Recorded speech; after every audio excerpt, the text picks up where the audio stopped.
আমি গেলাম গিয়ে আমার বন্ধুর দোকান এটি মোটো গেজেটস গিয়া পাইলাম বন্ধু আহমেদ আইয়া বইতাছন বাক্কা সময় থাকি বন্ধু আহমেদ রে আমরা সবে সালমান খানের লগে তুলনা করি। আপনারা তোরা গড় করি দেখলে বন্ধুরে বুঝবা যে তান্ডে কিতার লাগে আমরা সালমান খানের লগে তুলনা করি। আর ইবাদি বন্ধু আবিদ এবং পলাশ গভীর গল্পে মগ্ন। আমরা মাঝে ইয়ে উপস্থিত হইলা তালরগড় ভাই আজাদ, মেহেদি, আকবর আর ফরহাদ। আমরা সব দোকান থেকে বার হইয়া রওনা দিলাম দিঘির ফারো। ছোট ভাই বড় ভাই টঙ্গর দোকানও আমরা রেগুলার উইনো আইয়া বই আড্ডা দেই যাতে বন্ধু বান্ধবের লগে দৈনিক এটা সময় খাটানি যায়।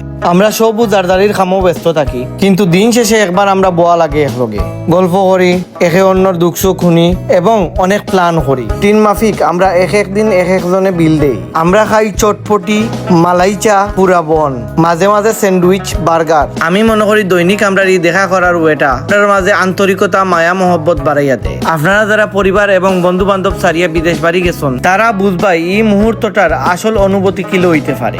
ধন্যবাদ জানাই বন্ধু তাইয়ান রে, তাই না আমারে একটা চাবির রিং গিফট দিলা।